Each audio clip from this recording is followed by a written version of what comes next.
بسم الله الرحمن الرحيم. إن الحمد لله نحمده ونستعينه ونستغفره ونعوذ بالله من شرور أنفسنا ومن سيئات أعمالنا.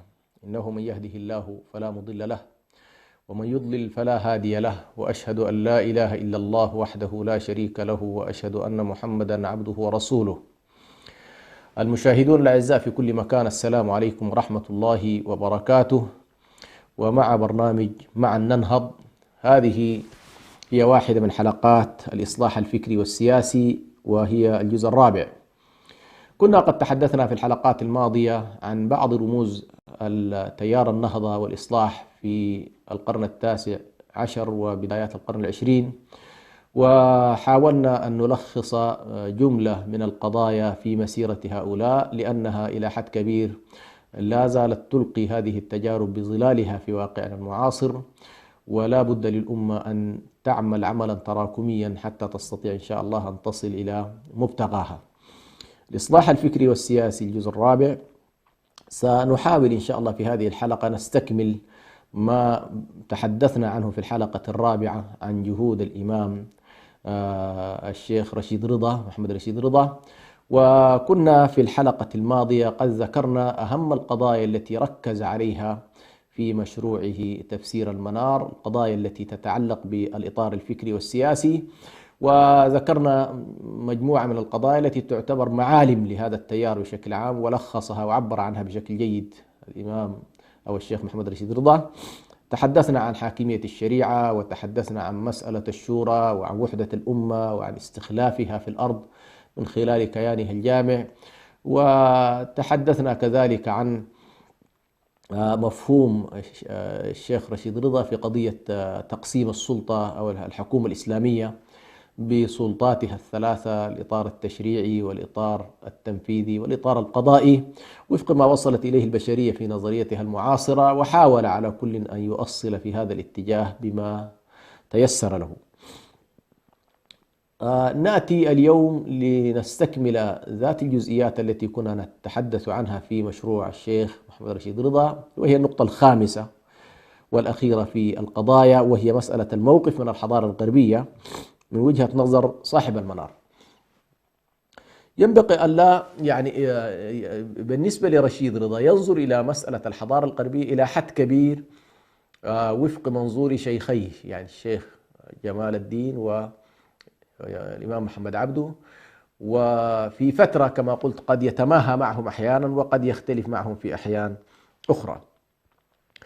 فهو لم يكن يبني فكرته في العلاقة مع الحضارة الغربية وفق منظور الرفض المطلق لكل ما جاءت به هذه الحضارة، ولا أيضا ينظر إليها بالقبول المطلق والتبعية المطلقة لكافة أطروحاتها، ولكنه ينظر إلى المسألة يجب أن تؤخذ من منظور الحكمة، وهو أن المسلم يطلب الحكمة أينما وجدها أخذها، فإن وجدها مع مسلم أو وجدها في إطار الحضارة الإسلامية أو خارج الحضارة الإسلامية فإن الحكمة مطلوبة، وبالنسبة للمؤمن هي ضالته التي يسعى إليها.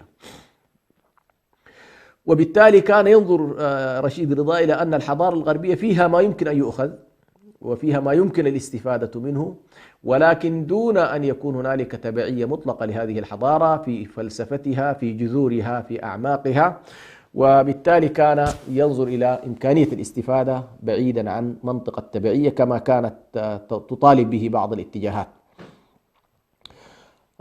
فمثلا كان يرى مسألة الانخراط في السلك السياسي في تلك الفترة ضمن المناطق التي حصلت فيها نوع من الهيمنة على كل سواء في مصر أو في الهند أو في غيرها. كان يرى أن المسلمين في حالة استضعاف يمكنهم التعامل بمنطق المدافعة السياسية في هذه البلدان، وأن لا يعزلوا أنفسهم عزلا تاما، لأن فكرة العزل السياسي كان ينظر إليها مثل إمامه محمد عبده بأنها ستضعف الناس. على كل، بعيدا عن أن هذا الموقف صائب أو خاطئ في ظل الاحتلال، ولكن هكذا كانت الرؤية بالنسبة لهم.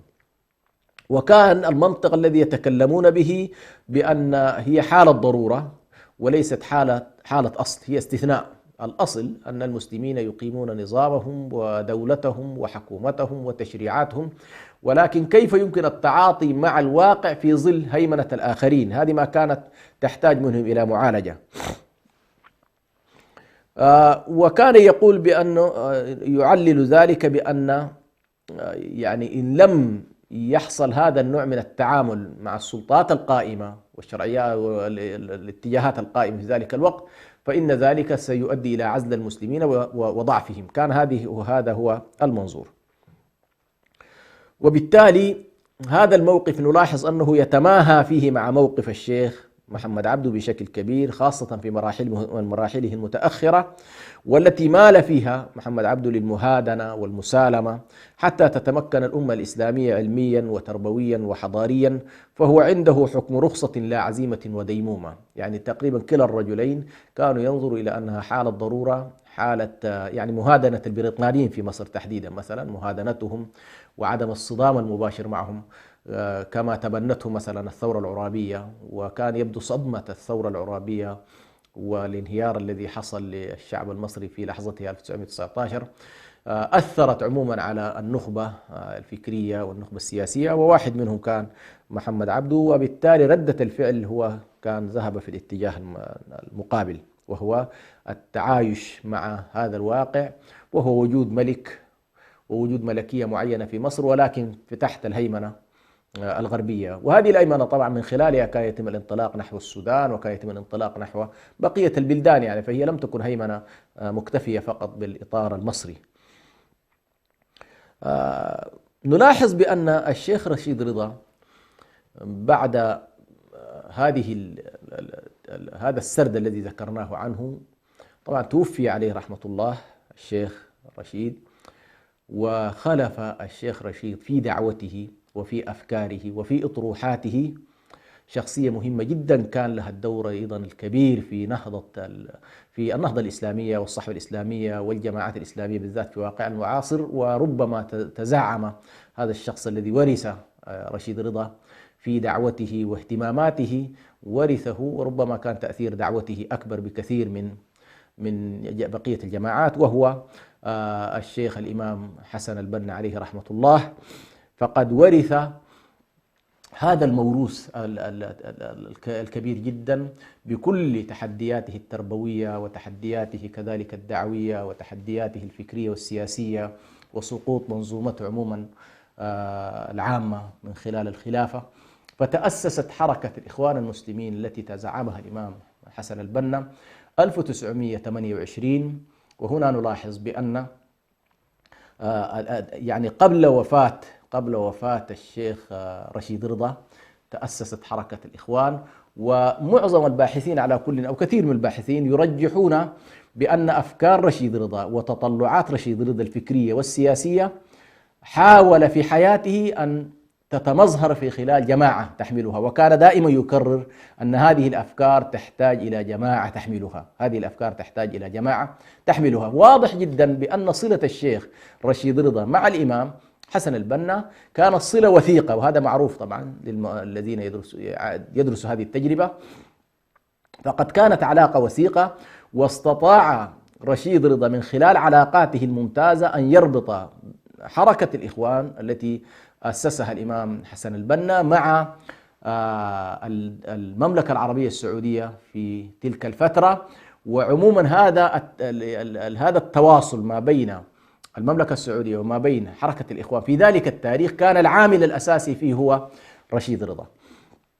ونلمس هذا التماهي في الأطروحات، في الأفكار، في التتلمذ على هذه المدرسة، وأن حسن البنا ورث كل هذا التاريخ، كما ذكرنا بأن محمد بن عبد الوهاب عليه رحمة الله ورث أيضا تاريخ عميق جدا للدعوة السلفية من اسطنبول والحجاز، من اسطنبول والهند والشام. كذلك حسن البنا نلاحظ بأنه يرث هذه التركة الفكرية والسياسية ليكون هو الشخص الذي تقع عليه الأعباء بعد رشيد رضا عليه رحمة الله، عليهم رحمة الله جميعا.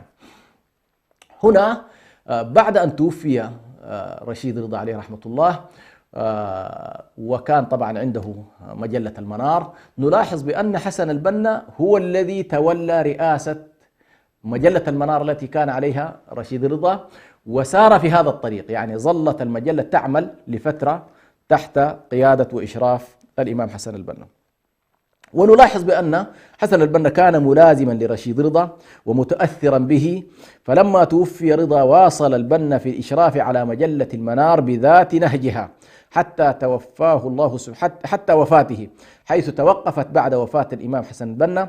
كما حول الإمام البنا تطلعات رشيد رضا وأفكاره إلى واقع ملموس من خلال تأسيس الجماعة لمواصلة مسارات الإصلاح والنهضة. وقد كانت فكرة لرشيد رضا الذي أدرك بأن الأفكار الإصلاحية بحاجة لتيار وجماعة تحمله، وقد تحققت هذه الفكرة كما ذكرت عام 1928. فدعوة حسن البنا عليه رحمة الله برغم طابعها الإصلاحي ومضمونها التبشيري مثقلة بهم استعادة الحكم الإسلامي، فأهم ما في رسائل البنا هو إعطاء دعوته صفة الشمولية تبعا لطبيعة الدين الإسلامي الذي تنتسب إليه، فالإسلام دين ودولة وسيف وقرآن، والوطنية عنده كما يقول حدودها أرض الإسلام، والقومية تحدها تعاليم الإسلام. هذه على كل كانت الامتداد كما ذكرت بأن هذه الراية تسلمتها الآن جماعة، يعني وكان هذه الجماعة لها بطبيعة الحال تأثير في العمق المصري بشكل كبير، ثم بعد ذلك تمددت تتحول إلى حركة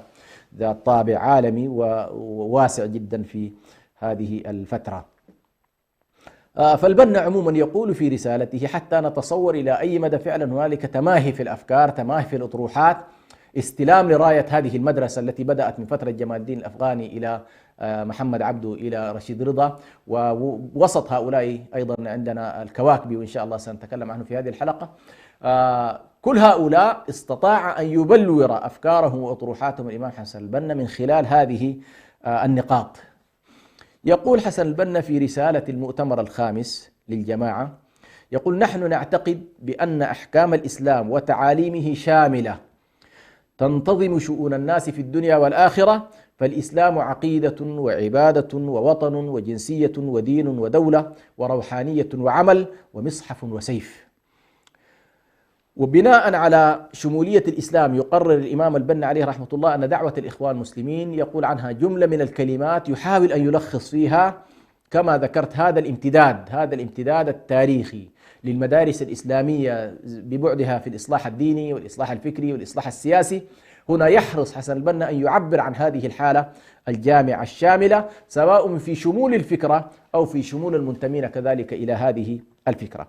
فيقول بأن هذه الجماعة اللي حركة الإخوان يقول بأنها دعوة سلفية، لأنهم يدعون إلى العودة إلى الإسلام ومعينه الصافي من كتاب الله وسنة رسوله صلى الله عليه وسلم. فيقول هي دعوة سلفية. وهنا نلاحظ أن هذا النفس السلفي إلى حد كبير نلحظ فيه بطبيعة الحال التأثر الذي ذكرناه برشيد رضا، ونفسه الذي كان يحمل ما بين الطابع العقلاني والبعد السلفي. عموما كانت هذه تركيبة رشيد رضا. ويقول كذلك حسن البنا بعد أن قوله دعوة سلفية، يقول: وطريقة سنية، لأنهم يحملون أنفسهم على العمل بالسنة المطهرة في كل شأن، وبخاصة العقائد والعبادات ما وجدوا إلى ذلك سبيلا. ثم يقول: وحقيقة صوفية. هكذا يعرف أيضا ليعبر عن الشمول كما ذكرت، يعبر عن الشمول الإسلامي. دعوة سلفية وحقيقة وطريقة سنية وحقيقة صوفية. ربما البعض ينظر إلى أن هذه المسألة فيها من التناقض ما يجعل الجماعة تجمع كل هذا الفسيفساء، ولكن في نهاية المطاف علينا أن ندرك بأن الجماعة أقرب إلى أصحاب المشاريع السياسية منها إلى أصحاب المدارس التربوية الدعوية التي تحرص على أن يكون المنضوي تحت هذه الجماعة كلهم بطريقة واحدة بنمط واحد، لأن أصحاب المشاريع السياسية دائما تتسع قاعدتهم لتشمل أكبر قطاع من الناس حتى لو تباينت في بعض المفاهيم التربوية. فعلى كل هو يعبر عنها دعوة سلفية وطريقة سنية وحقيقة صوفية، لأنهم يعلمون أن أساس الخير طهارة النفس ونقاء القلب وسلامة الصدر والمواظبة على العمل والإعراض عن الخلق والحب في الله والارتباط على الخير.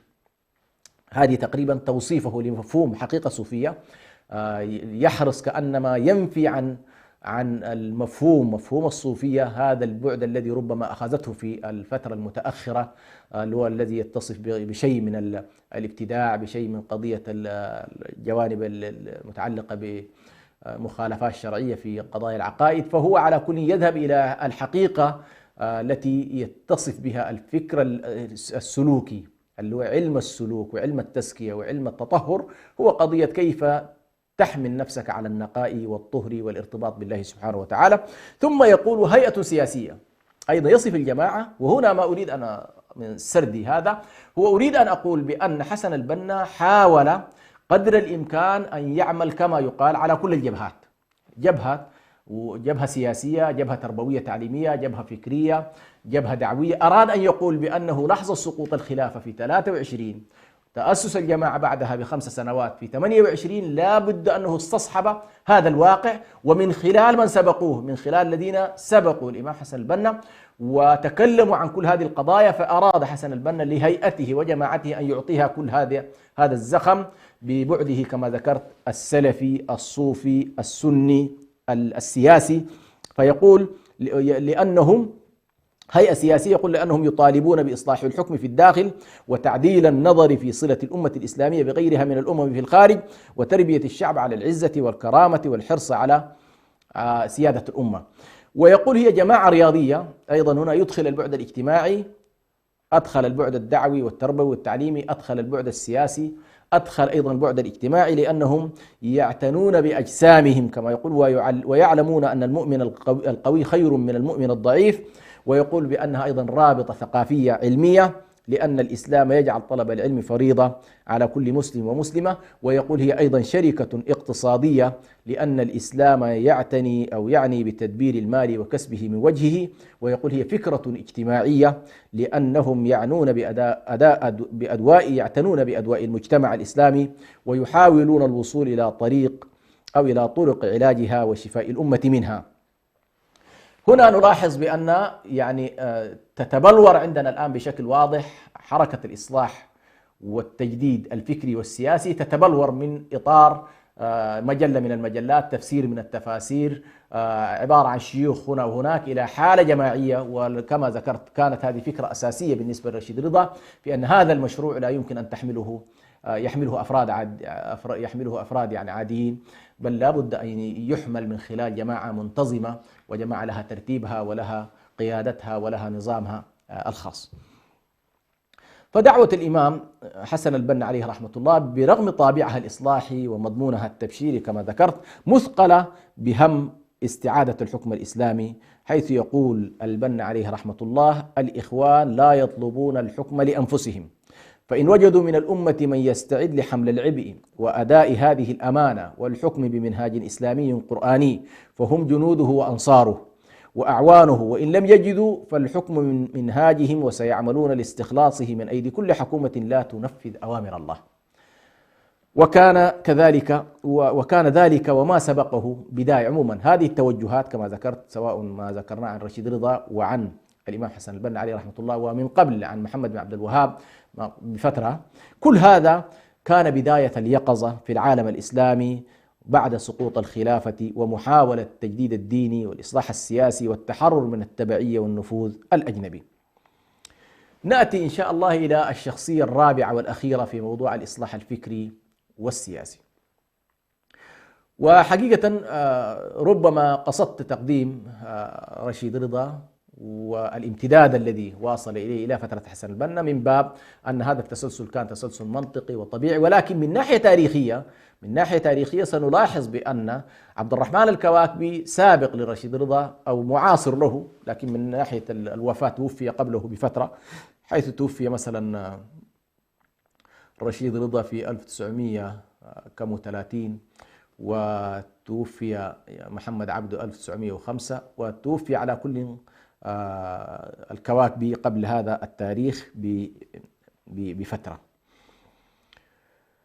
فنأتي إن شاء الله إلى عبد الرحمن الكواكبي لنعطي عنه فكرة مختصرة أيضا، ونتبين طبيعة مشروع الكواكبي. وأردت حقيقة أن أؤخر الكواكبي لاعتبار خاص إن شاء الله سيرد إلينا في أثناء حديثنا.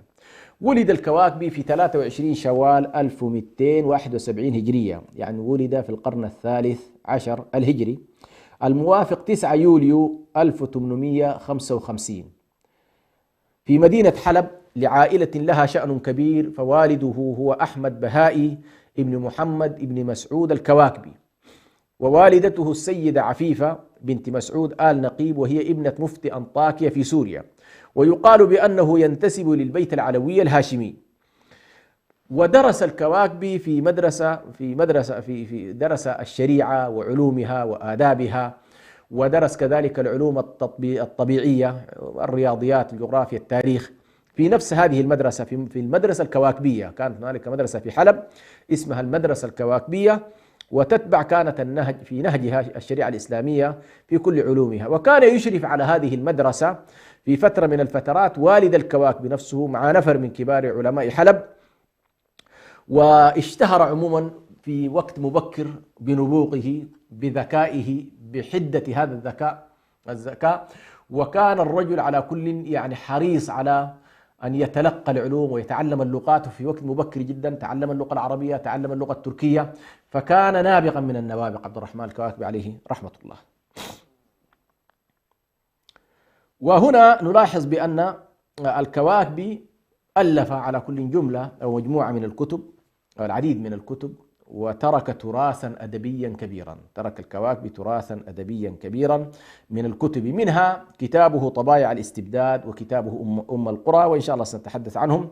كما ألف كتاب العظمة لله، وكتاب صحائف قريش، وله الكثير من المخطوطات والكتب والمذكرات التي طبعت. وشارك في العمل الإعلامي، حيث أصدر صحيفة الشهباء في حلب، وكانت منبره الإعلامي، وكذلك نشر العديد من المقالات في مجلة المنار.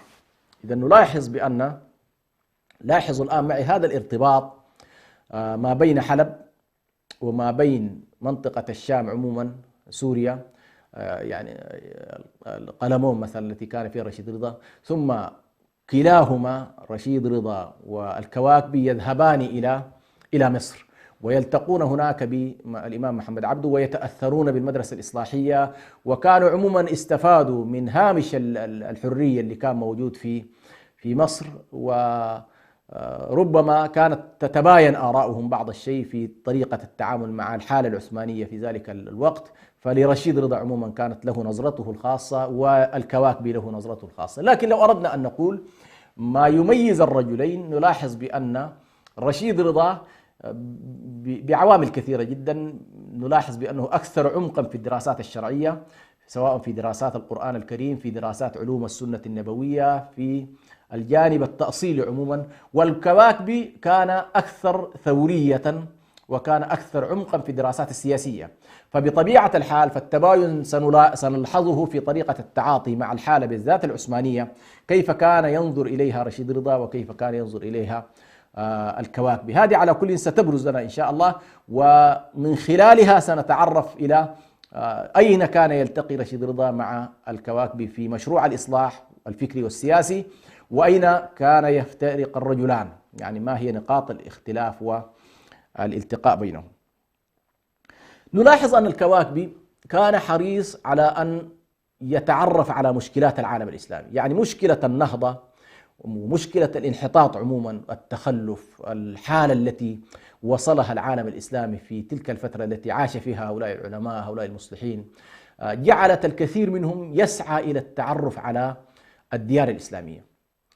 ونلاحظ بأن الإنسان كلما سافر وتعرف على البلدان الأخرى، على عاداتها، على تقاليدها، على مشكلاتها، على همومها، على تطلعاتها، على أفكارها، على رموزها العلمية، رموزها الإصلاحية.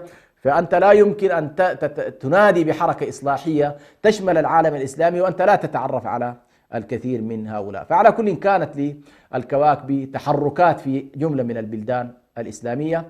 نخرج فاصل إن شاء الله ونعود بعد قليل، فكونوا معنا.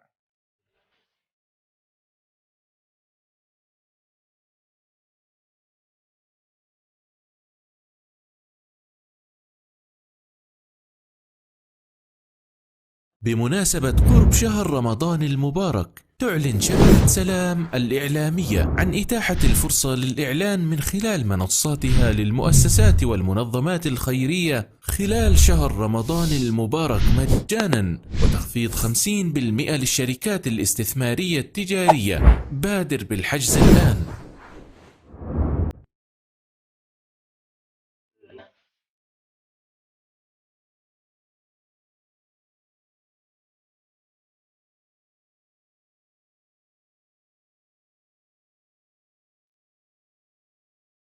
رب العالمين، والصلاة والسلام على رسول الله الأمين وعلى آله وصحبه أجمعين. نواصل إن شاء الله فيما بدأناه في الحديث عن اهتمام عبد الرحمن الكواكبي عليه رحمة الله، وهو أحد رموز التيار الإصلاحي الفكري والسياسي في القرن التاسع عشر وبداية القرن العشرين. وذكرنا بأن الكواكبي تميز بقضية الترحال، يعني قبل أن يسوق مشروعه ويكتب آراءه الفكرية والسياسية نلاحظ بأن الرجل كان يتجول، فتحرك من حلب وذهب إلى دمشق، ومن دمشق ذهب إلى أرض فلسطين، ومن أرض فلسطين ذهب إلى مصر، ومن مصر يبدو أنه أيضا تحرك إلى أرض الحبشة ومسلمي الحبشة وقضاياهم، ثم ذهب إلى أرض اليمن، وذهب بعد ذلك إلى عمان، وذهب إلى الكويت، وذهب إلى العراق، ثم انتهى به التطواف إلى أرض الحرمين في المدينة المنورة ومكة المكرمة. نلاحظ هذا الرجل سبحان الله في هذا التجوال كان يحرص على أن يكتب كل ما يكون أمامه من ملاحظات، التقاء برموز المجتمع، خاصة رجالات الإصلاح، رجالات الفكر، العلماء.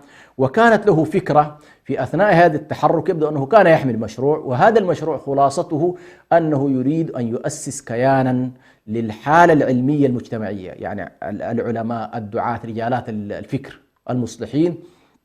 كان يسعى في تحركه إلى هذه البلدان أنه حيثما حل بمنطقة من المناطق يتعرف على الرموز والشخصيات، ثم يدعو رمزا من رموزهم أو شيخا من شيوخهم أو عالم من علمائهم إلى لقاء يكون في مكة المكرمة. هذا اللقاء على كل تولد منه إلى حد كبير بالنسبة للكواكبي، تولد منه مشروع وأسس من خلال هذا اللقاء الذي حدث في مكة إن شاء الله كما سنتحدث عنه. لكن كانت حركته هذه هي السبب في أنه والله عدد كبير من العلماء الذين التقاهم وجلس معهم واستمع منهم. نلاحظ بأن هؤلاء في سنة 1316 هجرية عقدوا مؤتمرا في مكة المكرمة في حج 1316، يعني تقريبا قبل 100 وشوية سنة، يعني هذا الكلام. عقدوا مؤتمر في مكة المكرمة وتداولوا فيه كافة مشكلات الأمة وكافة تحدياتها، وأرادوا أن يتعرفوا على العلل الحقيقية للأمة ولماذا تخلفت الأمة وتقدم غيرها. وأنا تحدثت في واحدة من الحلقات عن موضوع مسألة التخلف ولماذا تخلفت الأمة. لكن على كل الكواكب كان مهتم بهذا الموضوع، وبالتالي وصل إلى مكة المكرمة وعقد هناك كما ذكرت، استأجر دار في مكة في مناطق الحج، وكل الذين استدعاهم من هذه البلدان أجر لهم دار، وكانت كما يقول كنت أخفيها. واضح أنه هو دي نقطة مهمة جدا، أنه كان يتوجس خيفة من الدولة العثمانية، ويبدو أن الدولة أيضا كانت متوجسة منه وتخشى من حركته وتخشى من تطلعاته وطموحه، لأنه كانت له عموما آراء سياسية وكان صاحب مشروع. هنا نلاحظ بأن الرجل على كل بلور كما ذكرت رؤاه الفكرية والسياسية من خلال كتابيه أم القرى، والذي تلمس فيه أسباب الفتور العام في الأمة، والتي تجاوزت عنده 80 سبب، تجاوزت عنده 80 سبب، وكانت ما ورد في كتاب أم القرى عبارة عن خلاصة مداولات واجتماعات لمندوبين قدموا من أرجاء العالم الإسلامي بدعوة من الكواكب في موسم من مواسم الحج 1316، وقد عقدوا هذا المؤتمر ليتداولوا فيه عن أسباب تخلف الأمة، وحاولوا على كل يقفوا على جملة من الأسباب، فتناولوا أسباب التخلف الدينية، يعني لماذا نحن هنالك تخلف في حياتنا، ما هي الأسباب الدينية في ذلك، ونحن أمة صاحبة رسالة صاحبة كتاب، ومع ذلك نحن الآن في تخلف. لماذا هنالك والله يغيب التجديد؟ لماذا يسود التخلف؟ لماذا تسود عملية التقليد المذهبية، التعصب المذهبي إلى غير ذلك؟ عليكم ما هي الأسباب التي تؤدي إلى التخلف الديني؟ ما هي الأسباب الدينية للتخلف؟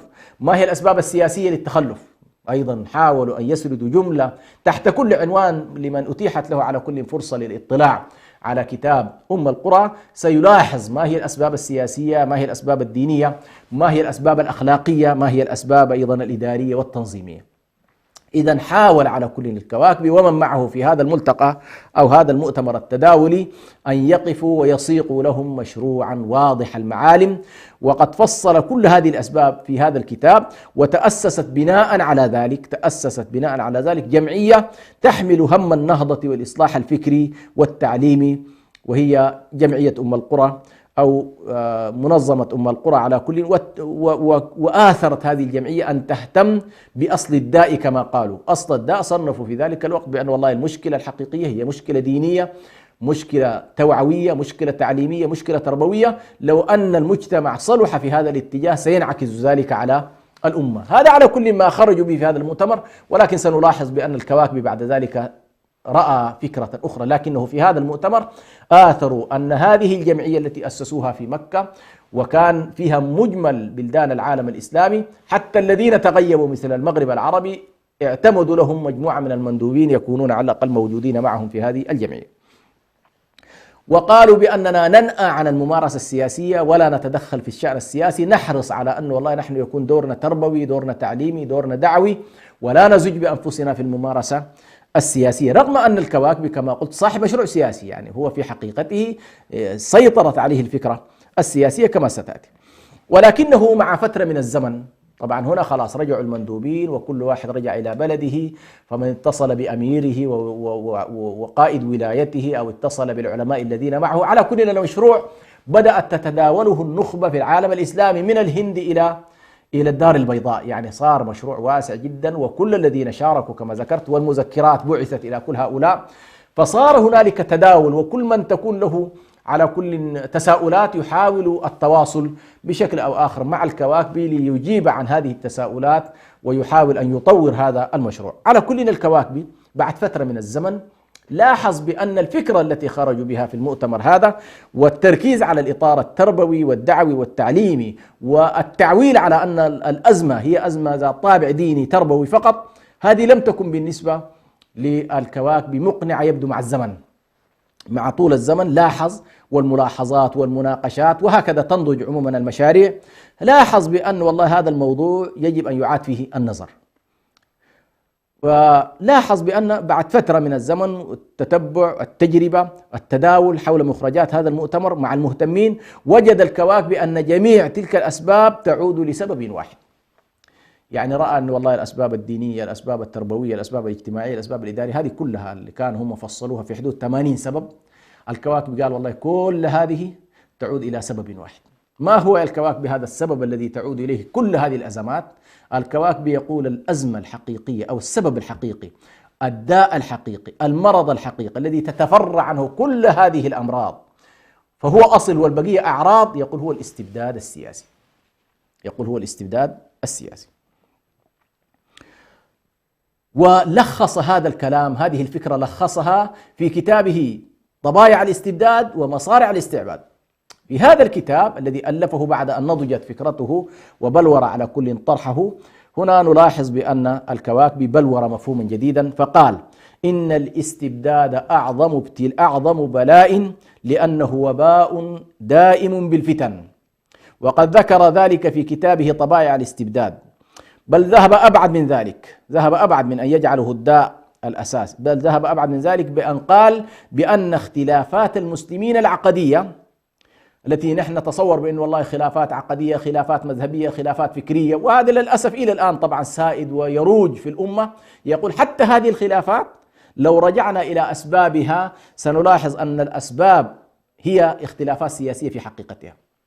وهذا في تقديري على كل يستحق أن المفكرين ودعاة الإصلاح أن يعيدوا النظر فعلا في هذا المنظور. فمثلا لو رجعنا إلى تاريخ الجماعات بدءا من فكرة الخوارج والشيعة والمعتزلة والمرجئة، سنلاحظ بأن أساس كل فكرة ذات طابع ديني أو ذات طابع، ستلاحظ بأن كانت أصلا هي مشكلة سياسية. فالتشيع في بدايته لم يكن تشيعا عقديا، كان هو تشيع سياسي. يعني مثلا الذين شايعوا علي وناصروا علي ووقفوا مع علي سموا بالشيعة، الذين حاربوا علي وخرجوا على علي وكفروا علي سموا بالخوارج. إلى هذه اللحظة لم تنشأ أصول عقائدية للخوارج ولا أصول عقائدية للشيعة، لكن مع الزمن تطورت فكانت البذرة والسبب سياسي، ثم تحول بعد ذلك إلى سبب سبب عقائدي، وتبدأ بعد ذلك حروب الطوائف كما يقال إلى يومنا هذا. فقال بأن الأسباب اختلافات المسلمين العقدية تعود في حقيقتها إلى أسباب واختلافات سياسية. فقال وتفرقوا في الدين، هذه مقولة عظيمة جدا للكواكب، يقول وتفرقوا في الدين لتفرقهم في السياسة. وهنا طبعا سبحان الله من يقرأ قول الله تبارك وتعالى ولا تكونوا كالذين تفرقوا واختلفوا، ولا تكونوا كالذين تفرقوا واختلفوا.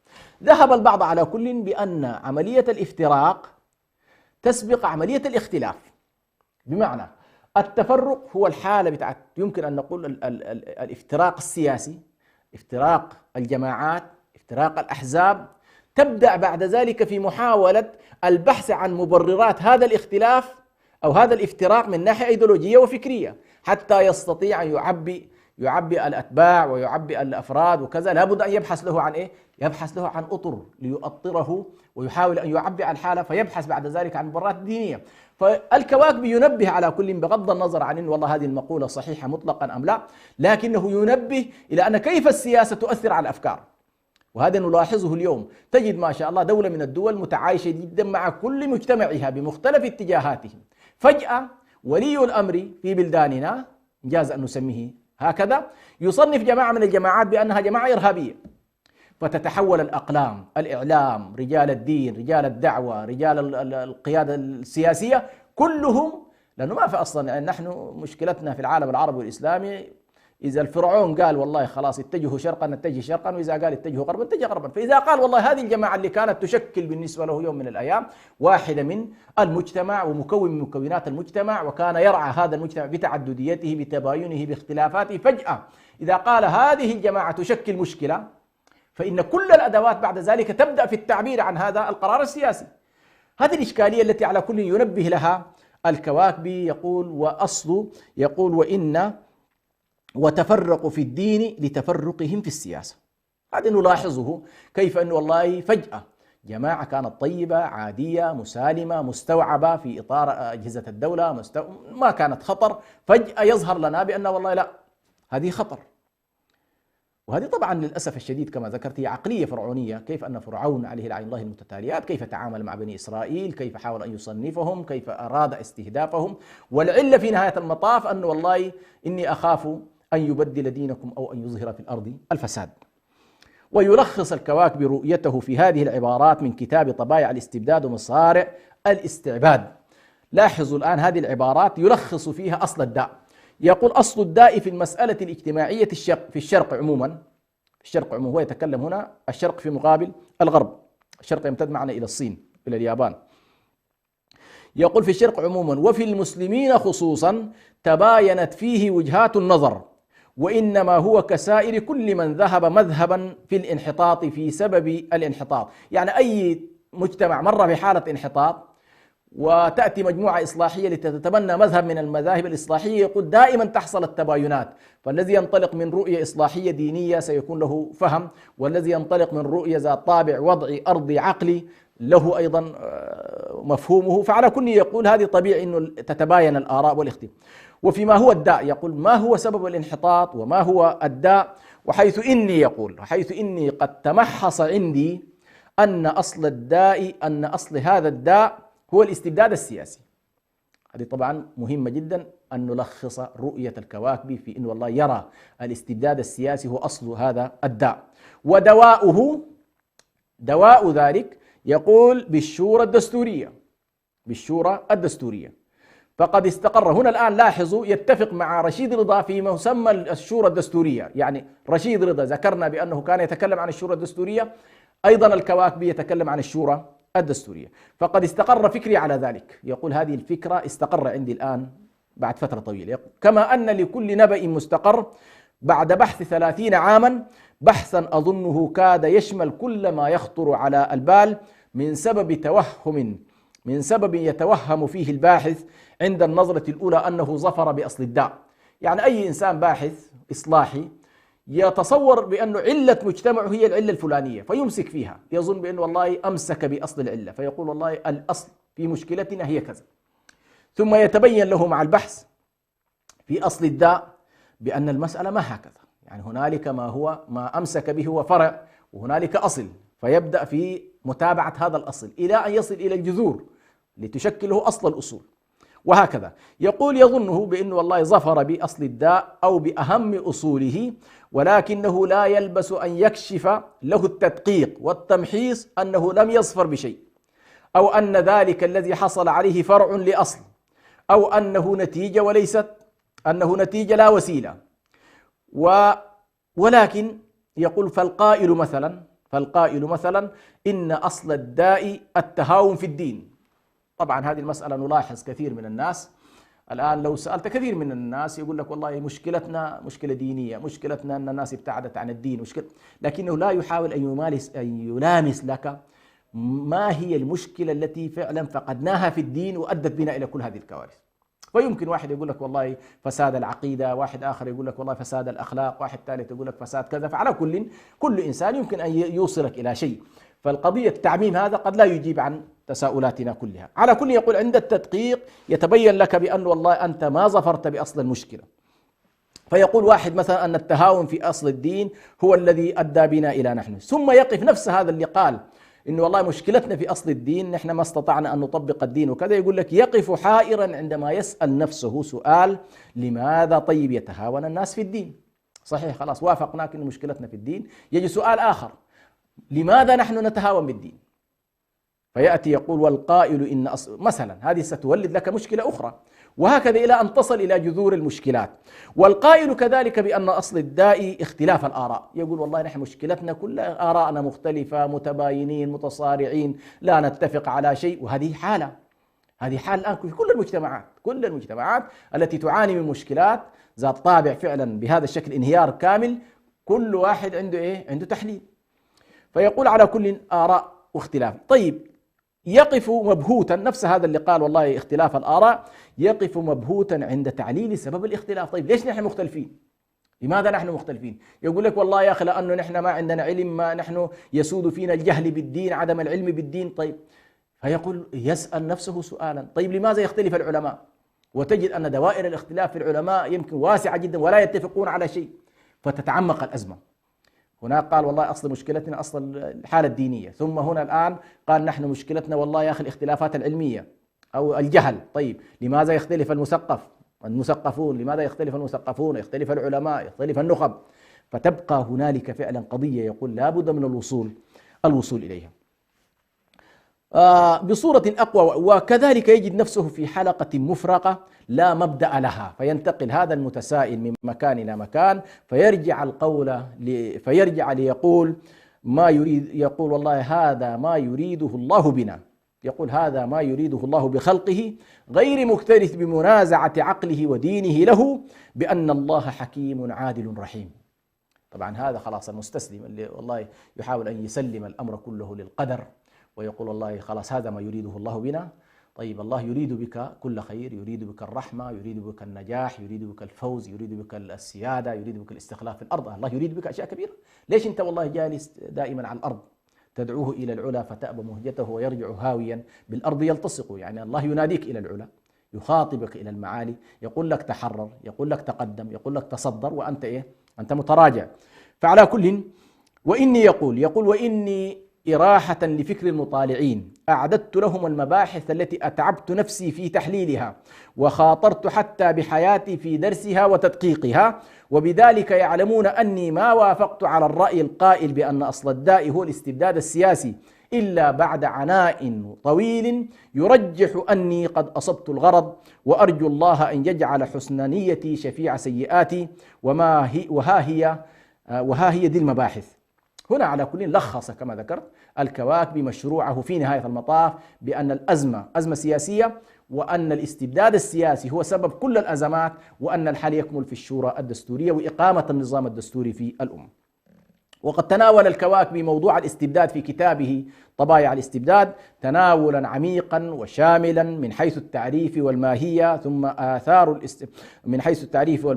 آثار الاستبداد على الدين والعلم والمجد والمال والأخلاق والتربية والترقي، وكيفية التخلص من الاستبداد بما لا مثيل له من قبل. يعني كتاب الاستبداد هذا طبايع الاستبداد للكواكبي نأمل على كل أن يطلع عليه الشباب، خصوصا هذا الجيل الذي يتطلع إلى الحرية وينشد العدالة وينشد التقدم وينشد الرقي.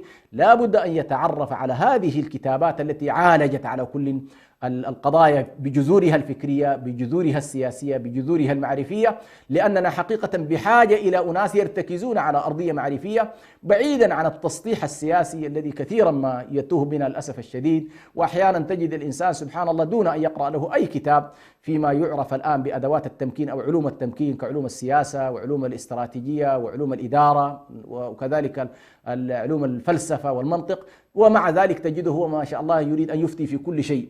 وحتى بعض الناس مثلا ينكفئ فقط على العلوم الفقهية بصورتها التقليدية، ولا يحاول أن يواكب العلوم التي تجيب على الشق الآخر من النصوص الشرعية. فالنص يتنزل على واقع، هذا الواقع له علوم، الواقع السياسي له علوم، الواقع الاقتصادي له علوم، الواقع القانوني له علوم. فما لم تكن هنالك نوع من التمازج ما بين هذه العلوم لتشكل لنا شخصا مثقفا يحمل مشروعا رساليا، فإننا فعلا نعاني أزمة كبيرة جدا ما بين من يحمل العلوم المعاصرة دون أن يكون له خلفية شرعية، وبين من يحملون خلفية شرعية بتسطيح كامل أو بجهل كبير أو بإغفال للجانب الآخر. نأتي في الخلاصة إلى المعالم الفكرية والسياسية عند الكواكبي. عرفنا الآن صنف بأن والله أصل الداء هو الاستبداد. ما هي المعالم الفكرية للكواكبي؟ ما هو الذي قدمه لنا؟ ما هي المساهمة التي ساهم بها الكواكبي حتى نستطيع أن نقول والله الكواكبي يعد أحد رموز هذا المسار الإصلاحي في تجربتنا الإسلامية؟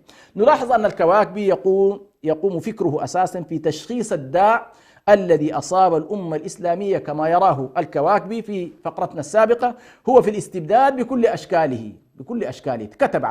كتب عن الاستبداد والدين الاستبداد والعلم الاستبداد والعلم الاجتماع الاستبداد والترقي الاستبداد والمجد وهكذا، كل هذه كتب عنها. ثانيا أيضا كان الكواكبي من المطالبين بحق الأمة في تحقيق سيادتها، يعني منطق السيادة والاستخلاف. هنا طبعا التمكين والاستخلاف، القرآن الكريم يعبر عن مفهوم السيادة الذي هو يسود الآن في كثير من الأطروحات القانونية والسياسية، يعبر عنها القرآن الكريم بالاستخلاف والتمكين. وهذا منطق قرآني مهم جدا، الاستخلاف والتمكين. نمكن لهم في الأرض، نستخلفهم فيها. فمفهوم الاستخلاف هو عبارة عن قدرة الأمة على القيام في الأرض بما أمر الله سبحانه وتعالى من خلال تمكينها في ذلك، تمكينها تشريعيا، تمكينها سياسيا، تمكينها من حيث الأدوات. وهذا الجانب الحقوقي يلعب فيه دور كبير جدا نظرية التمكين. يعني هو ليست قضية فقط إن الناس والله نمكن لهم في الأرض، لا، فلسفة التمكين ومفهوم التمكين في القرآن مفهوم عميق جدا، نجده يدخل في كل تفاصيل حياة الأفراد والمجتمع والدولة. فلا يمكن بحال من الأحوال أن نقول بأنه والله مفهوم الاستخلاف والتمكين هو مفهوم. ثالثا يعني طالب كذلك الكواكبي بمسألة إصلاح الخلافة ومفهوم الخلافة الإسلامية. وهنا نلاحظ أن الكواكبي يشترك مع رشيد رضا في مفهوم الخلافة وعودتها، ولكنه كان يطالب بعودة الخلافة إلى العرب، ويترك للعثمانيين سلطانهم، يكونون سلطنة من السلطنات، ولكن كان يطالب بعودة الخلافة إلى العرب وأن تكون مركزيتها في أرض الحرمين. نعم. أخيرا إن شاء الله أقول بأن الكواكبي عموما في رؤاه كان ينطلق من كتاباته في كتاباته كلها من حاكمية الشريعة وسلطان الأمة ويربط بين الشريعة والشرعية. ومن الخطأ جدا أن ما ذهب إليه البعض من أن الكواكبي كان ينطلق من منظورا علمانيا، فالكواكبي على كل هو واحد من رموز هذا التيار الإصلاحي الذي يرى حاكمية الشريعة وسلطان الأمة جمعا بين الشريعة والشرعية. ونكتفي إن شاء الله بهذا القدر، ونسأل الله سبحانه وتعالى أن تكون اتضحت الصورة عموما في ما قدمناه من نماذج، وعلى هذا فيقيس الإنسان في المغرب العربي في بقية بلدان المسلمين. نكتفي عموما في أجزائنا حول الإصلاح الفكري والسياسي في هذا الجزء الرابع، وندخل إن شاء الله بعد ذلك في جانب جديد من جوانب الإصلاح الذي ننشده إن شاء الله. نكتفي بهذا القدر، والسلام عليكم ورحمة الله وبركاته.